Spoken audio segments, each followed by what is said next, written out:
With quality brand name products at affordable wholesale prices, Cash and Carry is the perfect place to shop. Whether shopping for individual, business, churches, or more, Cash and Carry is sure to meet your needs.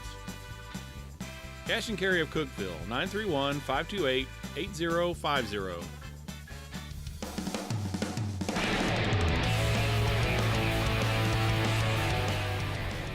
Alrighty, let's do it. It's the Dewayne Alexander Show presented by IWC Cash and Carry. Let's roll right into the intros. He's Tennessee Tech head coach Dewayne Alexander. I'm your host, Silva Zano. It is a big week and a big game for the Golden Eagles of Tennessee Tech. Coach, it's homecoming this Saturday, 1:30 against the Racers of Murray State. And that's exciting. Of course, being an alum myself and having so many alums on our coaching staff, very exciting week to have all the old guys back and just alumni in general that went to Tennessee Tech or thought Tennessee Tech was very special to them while they were here, so we look forward to having everybody back in town this week. We'll talk a little bit more about homecoming, the festivities, the matchup with Murray State. But as we begin every show, we talk about the previous game. Coach, a loss at Austin Peay. Yes, and it was a game to where, we needed something good to happen early. We did play solid defense early in the game. A 6-0 game at the end of the first quarter. We had a 17-play drive to make it a 6-3 game. We're very much in the game the first half. We just come out the third quarter. We had gave up a big play defensively to start the third quarter. Offensively, we went 3 and out to start the third quarter, and, we really just didn't get off the second half to be able to finish the game.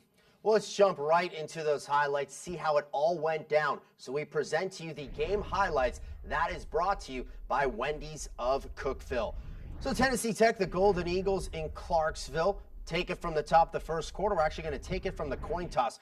Coach, do you have any strategies with the coin toss? Well, depending on, there's a lot that goes into that, quite honestly. Depends on the weather, depends on their kicker, there's just a lot of things. And we have an excellent kicker in Hadar Sedan to kick off, so there are a few things. But to hear the weather wasn't an issue, we wanted to take the ball first. Well, the Golden Eagles take the ball. How's Bailey Fisher, that 9-yard rush? How about this on a third down conversion? He finds Josh Cunningham. And Bailey's always trying to move around, make some plays with his feet. Very creative there in finding the first down to Josh. The Golden Eagles ultimately have to punt on that drive. So this is the first Austin Peay drive. 3rd and 4, Jeremiah Oatsfall, the sophomore, finds Elijah Brown. That moves the chain for 10 yards. Here on a 3rd down and 7, Oatsfall is going up top, will connect 55 yards, coach, to DJ Montgomery. Austin Peay would go for 2, not get it, 6-0. Well, it's certainly been a concern of ours all year. We played very good run defense, good first, second down, 3rd and long, give up a big play. You always hate to do that. It kind of takes the air out of your sails to play such good defense and then turn around and give up a big play. And the last one was a 3rd down and 1, the next Austin Peay drive. So it goes incomplete. Looked like the Govs were going to go for it, but an infraction, the penalty, pushes them back. So, Coach, they are then forced to punt. Yes, a nice stop by our defense. We did hold them again to a 4th down, and then they had the penalty, had to punt, so we get the ball back. And, again, very much we're in the game. It's a 6-0 game and going to get the ball back to our offense. The Golden Eagles will start this drive. Coach, you talked about it, a 17-play drive. This on the second play of the drive, it goes Bailey Fisher, David Gist, the true freshman, for 24 yards. David continues to play very well. That's freshman to freshman, Bailey Fisher to David Gist, and our backs really catch the ball well out of the backfield. That was a 3rd down and 2 play there. Bailey Fisher rushes it for 4, the first of 3 3rd down conversions. Here's another one, 3rd down and 6. Let's not forget about Andrew Goldsmith. He takes it for 8. No, and Andrew, again, very good player and catches the ball well out of the backfield. And here we have Cam Singletary, who shows up every week, makes plays like this. He's very good in space. We try to hand him the ball on the perimeter, throw him the football on some of the little hitch screens and things, and he's very dangerous once he gets the ball in his hands. That was the final play of the first quarter. Let's take it to the second quarter. Adam Browner, what's he doing? He's going to take the football himself. Coach, the trickery. Yeah, Brandon's a quarterback, and we moved him to tight end. He wanted to move to tight end and get on the field, and he played a lot in this game and did a nice job. Ultimately, it ends up in a Nick Madonia field goal. So you get the 17-play drive. It results in 3. It's a 6-3 ball game. 6-3 ball game. We'd love to get a touchdown out of that drive anytime we take that much time off the clock. But, still 6-3, very much in the game. This is the next drive that they get the ball back. And again, kind of our nemesis there, a play action, 3rd down. Austin Peay come into this game, the leading rushing team in the OVC. So you get stacked up there trying to stop their run, and then they did a nice job, as you can see there on a couple clips, play action, and making some plays down the field. Jeremiah Oates' fall. He goes DJ Montgomery. It is a 13-3 game. The Golden Eagles, though, they come right back. A little bit of momentum, coach, from the previous drive when you end up getting 3. Andrew Goldsmith helps get this drive going here. A really good run by Andrew, and it's good to see this here. A lot of extra effort on this play, a lot of things where he made a lot of this run himself, and that was good to see. So the Golden Eagles are moving the football. Coach, take us through this upcoming play right here. You see it's a 3rd down and 8. Bailey Fisher wants to go downfield to Josh Cunningham. He takes the nasty hit. What did you see there? Well, I mean, obviously they called targeting on the play. They reviewed it, called it not targeting, but to me it had to be some type of penalty. I mean, there's just no way that that's not some type of penalty, and that's a big no call. They waved that flag off. We end up having to punt. We give them the ball back. They end up converting a 4th and short, which really felt like there should have been a measurement on that. I mean, they only needed like 1.5 yards, and it felt like we got to stop.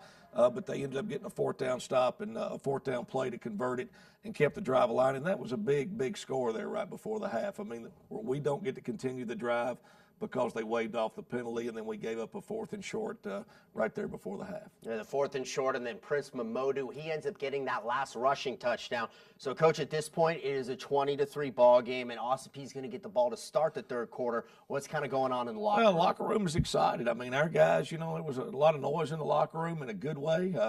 You know, ready to come out and play the second half. Our guys were, you know, I think confident, felt like, look, we can definitely win this game. You know, we just need to make a play or two here in the second half. We'd been very competitive. We'd done some very good things in the first half, and, you know, we wanted to come out the second half and see if we couldn't win the second half and see if that would be good enough to win the game. Well, let's see the second half. We'll take it from the 3rd quarter with Tennessee Tech at this point trailing in the ball game 20-3. Austin Peay starts with the football. It is a 2nd down and 8 from the Governor 35-yard line. Oates' fall, he goes back, connecting with Benico Harley, makes a man miss, puts on the afterburners, and Coach, he's going to end up taking it 65 yards for the score. It's just a backbreaker there. Really, he's in a little 5-yard route on 3rd down. I mean, all we got to do is rally up and make a tackle, and just a bad pursuit angle from outside in, and he got outside. And, you know, our struggles have been when we get teams in space. You know, we've not been able to make the plays we need to make, and here our first drive of the second half results in -5 yards. We end up giving up a sack, having to punt. And then, of course, they get good field position off that. We had to punt out of our own end zone. Anytime you give a team a short field, and they're going to be aggressive like that. And really, that was just a good throw, good catch, really well defended by A.J. Flemister. They just end up making a nice play on the ball and get a touchdown. And really a backbreaker for us there to come out in the second half, you know, and not be able to execute really offensively or defensively. DJ Montgomery, his 3rd touchdown reception. But as we see, the Golden Eagles down 34-3. They start putting a drive together. It is still early on in the 3rd quarter. Andrew Goldsmith, after the reception, then the 20-yard rush, his longest of the afternoon, sets the Golden Eagles up. Coach, wide open, David Gist, his first career receiving touchdown. Yeah, well-designed play here, you know, where we kind of sprint out, fake a screen, and then wheel the back down the sideline. It ended up wide open. And, again, you know, our guys are still competing. They're playing hard. It's 34-10 at this point, you know, and we're going to continue to fight and continue to play hard. 34-10. There's 8 minutes to go or so in the 3rd quarter at this point. That a 3rd down conversion. D'Angelo Wilson, he needed 4. He ends up getting 11. Austin Peay moving the chains, this capping it off. 8 yards, it's again Benico Harley. So, Coach, at this point, it moves out to a 41-10 Gov lead. Yes, and again, they made a couple plays the second half. And, you know, and our nemesis has been 3rd down. I mean, especially 3rd long. We just have not been able to get off the field like we need to. Golden Eagles, though, still fighting. And, Coach, you've discussed this throughout the entire year. The never-say-die attitude in the team. This is a 4th and 1 Trey Nation. Look at the stop by the Golden Eagles and the excitement on the sideline. Yeah, absolutely. And, again, our guys are going to play hard, and they're going to practice hard and going to fight hard. And they did a nice job there, had a big 4th down stop, and it was good to see. And we'll see the Golden Eagles now with Luke Ward into the football game. He needed 11 there. They get 10 to Darius Stafford. But, Coach, on 4th down, going for it, Luke Ward picks it up. Yeah, nice job here on the quarterback power, which was a good play for us during the game, was able to run our quarterback very effectively in this game. And really, I was really pleased with our running game in this thing. Really, 2 things I saw a lot of improvement in. defensively, we had 25 plays. We held them to 3 yards or less in rushing the football to a team that's really good running the ball, and we found a way to manufacture, good rushing yards in this game. So that was good to see. Watching the final Golden Eagle drive, and what did you see out of Luke Ward? He comes into the game right there. That last was a 3rd and 9. Cam Singletary for 13 yards. He ended up, Luke Ward did 65 yards rushing in the fourth quarter. Yeah, well, Luke's a big physical young man. He certainly can run the ball, throw the ball. He's a load when he gets running. He did some really nice things here. And Luke Ward, we just saw a 16-yard rush. This time he gets a 12-yard carry. We see 6'3", 225 pounds for the junior quarterback. And, Coach, the final play of the football game, looking for Seth Huner. The pass sails a little bit on him, and so that ends up being the ball game at that point. Yes, and again, we want to try to at least get a score there, and compete and play the game all the way to the end. That's what you're supposed to do. Is the game is for 4 quarters. It's for 60 minutes, and we're certainly going to do that. We'll take a look at the final numbers here in the Austin Peay victory. Look at the category, though, Coach. I know you got to be excited about the fact didn't turn the football over in the game. Well, we didn't, and on the other side of that, they did not either. But we did not have a turnover in the game, and we did not have a single penalty in the game. We were called for 0 penalties in the game. So 0 penalties. I don't know if I've ever had a team. I've been a head coach 17 years, and I've never had a team not be penalized in a game. So, we didn't do anything to beat ourselves. We just didn't do enough, and neither did Austin Peay. They only had 4 penalties in the game, and they did not turn the ball over. They played a very solid game themselves. We really needed them to help us a little bit. We needed maybe a penalty or a call or a turnover or something to help, keep us, in the ball game, and just did not happen. And Jeremiah Oatsfall, he ends up throwing 5 touchdown passes. DJ Montgomery, 3 touchdown receptions. Coach, if you look at the Tennessee Tech column down at the very bottom, Shannon Fain, another good game with a game-high 14 tackles in that one. Yeah, and right there also would be Shannon had an excellent game, and so did Deontay Wilson. Both those guys were right at 13, 12 tackles each. Very proud of how both of those guys continue to compete and play. We're getting down to the nitty-gritty in the Ohio Valley Conference season. Teams still fighting for a championship, so it was an important Saturday around the league. Let's take a look at how it all went down. It is now time for the OVC scoreboard, brought to you by the Golden Eagle Golf Club. Taking a look at some of these scores right here, and one that'll jump out to you. How about Southeast Missouri winning that game 56-33? With the win, they go nationally ranked now. Coach, they're 6-2 overall, 4-1 in the OVC. Well, very well deserved. I tell you, after playing Southeast Missouri here, a few weeks ago, I felt like they were certainly one of the top teams in our league. Their transfer quarterback is playing very well. They have one of the best backs in the league. They got a very solid defense. They're really a complete team in about every phase of the game. And they deserve to be ranked in the top 25. And then Jacksonville State, after the loss the last week to Southeast Missouri, it snapped a 36-game conference winning streak. They come back and hand Murray State its first loss. The Racers were 4-0, now 4-1. Coach, with a 42-15 Gamecock win. Well, and Jacksonville State went to Murray to win that game, and I still feel Jacksonville State still has the best talent and potentially the best team in our league after having played those guys. And so I've seen them and SEMO and some of these other teams up close, and I knew they were going to be in a bad mood after their loss last week. And really, it was self-inflicted against SEMO. They had 5 turnovers in that game. And then the last game, Eastern Kentucky defeats EIU 31-23. L.J. Scott, the running back for the Colonels, he had a career-high 151 yards on the ground, also scored a touchdown as well. Still lots to come on the Dewayne Alexander Show. Still lots to come in the OVC schedule. You look at some of the games this week. UT Martin is at Jacksonville State. Tennessee State is at SEMO. And then, of course, Eastern Kentucky is at Austin Peay. So a lot to be decided in the upcoming week. We will still get you your player profile as well as your mic'd up segment. First, though, we're going to step away on the Dewayne Alexander Show.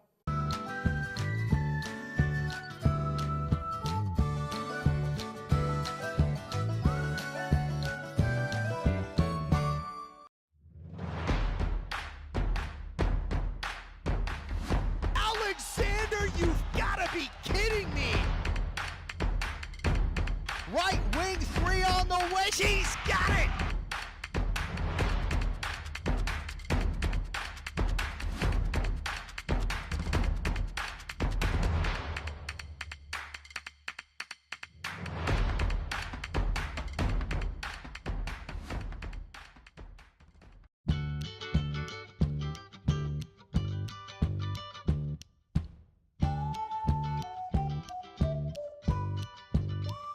Greetings again on the Dwayne Alexander Show, presented by IWC Cash and Carry. We're at the portion of the show now where we take you through the world of a Golden Eagle player and then follow that up with the Mic'd Up segment. Let's start with the player, and we'll show you his story. Matthew McClurg is this week's player profile, and that is brought to you by the OVC Digital Network. My name is Matthew McClurg. I'm a redshirt sophomore, and I play defensive end. I'm a business management major, and I would like to go into the United States Air Force to be a pilot.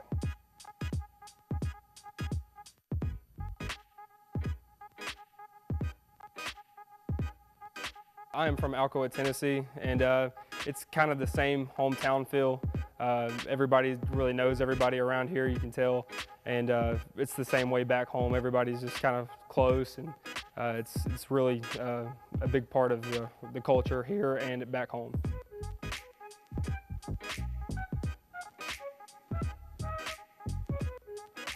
We've done a lot of, I've actually taken a class that was a community service-oriented class, and we've done several community service projects. I'm not sure exactly what all the names were. We set up tents for kids that have had burns, and so that they could meet one another and have a good camp experience together.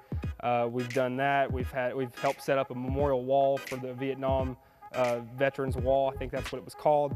And we helped build that up so people in the community and all across Tennessee could come together and see that and get a chance to experience that they may not be able to see unless they went to Washington, D.C. So I thought that was a big deal.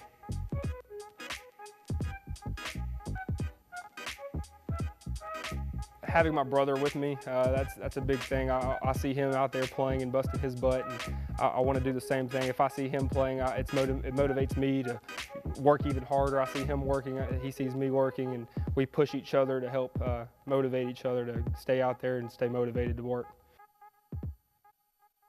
That Matthew McClurg, and Coach, he talked about it. His brother Mitchell, of course, playing on the football team as well. It's pretty cool. It is cool, and boy, they look just alike too. They're hard to tell apart if they don't have their number, their jersey on. But it's good to have Matthew back. You know, he got injured during fall camp, and we've not had him all season. The highlights you saw there, he played some last week against TSU, week before last, and then played in our game this past week against Austin Peay, and with some injuries we have in the defensive line, it's good to get him back, and hopefully he'll finish this season strong here. We really need him to be back, but he's an outstanding young man.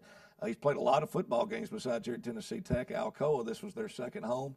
He played on 4 state championship football teams, in high school at Alcoa. So he spent a lot of time in Tucker Stadium, and we're certainly glad he's here. Outstanding young man, he and his brother both.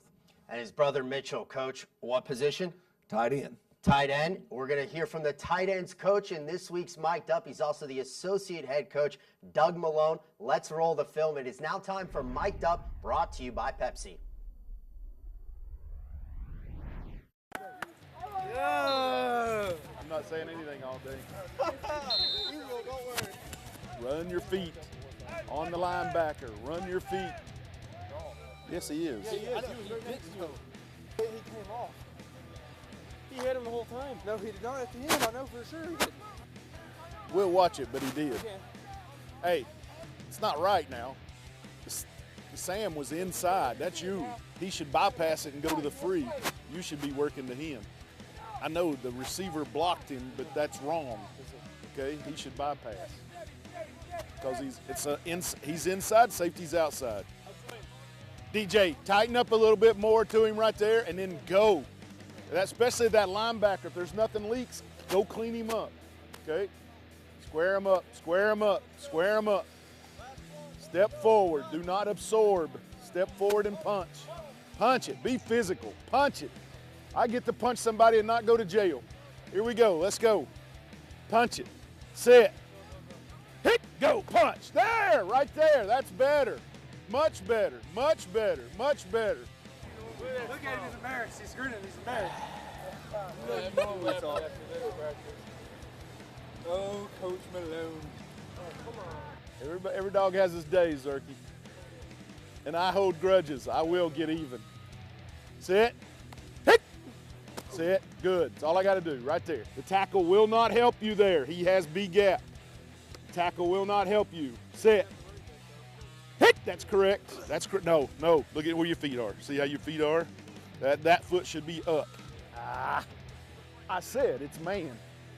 Run a man beater. Look, right here.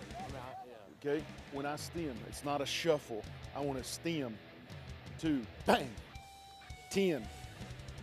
Good catch, DJ, that away to go get it. Right, but on that one, I can gain a little bit of ground. Don't be coming backward. What do you want, like 3 yards? Yep. No, backside one, Mitchell. Backside, yes, please. Be a football player, not a robot. Go get him. Go get him. Run your feet. Don't tippy-toe. Yeah, well, I had these for 2 days. No, dude. These are the best. Yeah, well, they don't have 2XL gloves like that. We're 2XL? Yeah. You can do whatever you want to. You can add whatever you want. What the heck? They're the wrong formation, coach. He's lower. You got to bend your knees and press that outside hand. Press it. Press it. Still got the monk on. Yeah, afraid so. I guess. Go, baby. Let's go. There. Go. Good. Good job, Mitchell. Good. Coach, this is our 10th episode of the Dewayne Alexander Show, and in terms of a mic'd up where you got to learn a lot, I'd say that's right up near the top. Oh, absolutely. I'll tell you, Doug Malone is an outstanding football coach. He's a very experienced football coach. Very fortunate to get him to come back on the staff. Doug, like myself, had spent times here previously as a coach. He was the offensive coordinator here for 8 years. Actually served as the interim head coach in 2006 when Coach Hennigan had to take a leave of absence for medical reasons. He served as the head coach during that season in an interim capacity. But besides being a good football coach, which he is, he's an outstanding person. He's an outstanding man. His players respect him. He brings a lot of things to our staff. That's why he's the associate head coach. He's been a head coach previously at Wingate College. Back in the day, a wealth of experience. Has coached at about every level you can coach at and very successfully. So we're very lucky to have him here, he and his wife, Jenny. And they have a lot of ties here to the Upper Cumberland area with grandkids and their kids and his daughter and his son. So it's awesome to have them back here in the Cookeville area. Coach A, talking about ties to the Upper Cumberland, it's homecoming, so there's going to be a lot of ties, a lot of people coming back for it. We're going to preview that matchup, Tennessee Tech and Murray State, but we're going to do that after a short break. So stay with us on the Dewayne Alexander Show. More Tennesseans are turning to the state's best public university, Tennessee Tech. Tech produces bold, fearless, confident graduates who get an outstanding return on investment, who graduate with the least debt in the South, almost half with no debt, earning higher mid-career salaries than graduates from other public universities. Tennessee Tech, just like our state, is soaring to great heights. As president, I encourage you to learn more about Tennessee Tech. We transform lives every day. Tech is Tennessee. We are more than just athletes. We inspire scholars. We inspire leaders. We inspire champions. We inspire family. This is the Ohio Valley Conference. We are back again on the Dewayne Alexander Show, presented by IWC Cash and Carry. All right, it is homecoming this Saturday, Tennessee Tech, Murray State, Tucker Stadium. Let's talk about that matchup. It is now time for this week's opponent. That is brought to you by the Golden Eagle Golf Club. Of course, Coach, homecoming, it's always a special day and a special environment. Well, it is always special here at Tennessee Tech, as it is most college universities around the country, but very special here with all the festivities, our Hall of Fame dinner, our Hall of Fame inductees that we'll have inducted on the Friday night, before the game, and then all the, especially for me personally, just all the former players that come back, that love to come back for this particular game. I know that this year there's a lot of guys coming back from my era whenever I played here, and myself, Coach Hatfield, played here back in the 80s. We have a lot of those guys coming back, so we are excited about that. Unique, having a 1:30 kickoff. We've been these late afternoon or night games all year long, so we're actually going to be playing football at 1:30, so we're excited about that as well. How about the X's and O's right now? What does Murray State present? This is the game last year, Murray, Kentucky. But how about the Racers? Well, they're a very good offensive football team. They've scored points, a lot of points on everybody that they've played this year. They're an up-tempo offensive team. They have a transfer quarterback who'd been at Buffalo, then a junior college, and then went to San Diego State and has come in, and he's very good, 6'4", 220. They love to throw the ball around. Again, they're very fast-paced, much like Eastern Illinois. They run that up-style offense just like they've done at Murray in years past, even when Coach Hatcher was there. Coach Stewart, their head coach, now was an assistant coach and an offense coordinator under Chris Hatcher, so they run a similar style offense still. Defensively, they're very aggressive, like the blitz, and bring a lot of pressures from a lot of different places. So we'll just have to go out and get after them and play well, and hopefully get a homecoming win. And that's a Racer team that started 4-0, the loss to Jacksonville State. So, Coach, they're going to be coming in here following a loss, looking to kind of avenge that. Well, they are right now. They got a three-way tie in the OVC. You're 4-1 with Murray State. You're Jacksonville State's 4-1, and Southeast Missouri State is 4-1. And SEMO and Murray actually played down toward the end of the schedule, but they certainly want to keep their name in the OVC hunt. And they know they need a win here in order to be able to do that, and we certainly are hungry for a win ourselves, so it should be a heck of a ball game. All right, Coach, we hope you're able to enjoy the homecoming festivities. Your first time as the Golden Eagle head coach, homecoming. Of course, that's got to be pretty exciting, and we wish you the best of luck. Thank you, and I can't wait. All right, that's Tennessee Tech, Murray State, 1:30 kickoff from Tucker Stadium. To watch the game, it is on WCT as well as ESPN+. To listen to it, it's 98.5 KISS FM. And, of course, as always, you can read all about it in the Cookeville Herald-Citizen. For Coach A, I'm Dylan. We are saying goodbye on the Dwayne Alexander Show.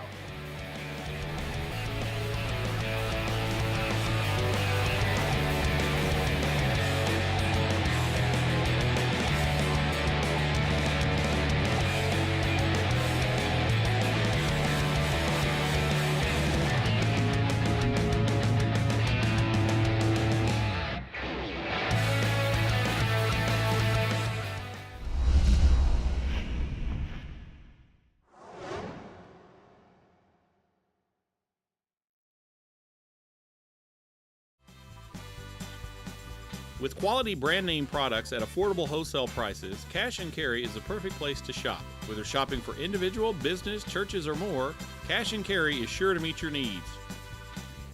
Cash and Carry of Cookeville, 931-528-8050.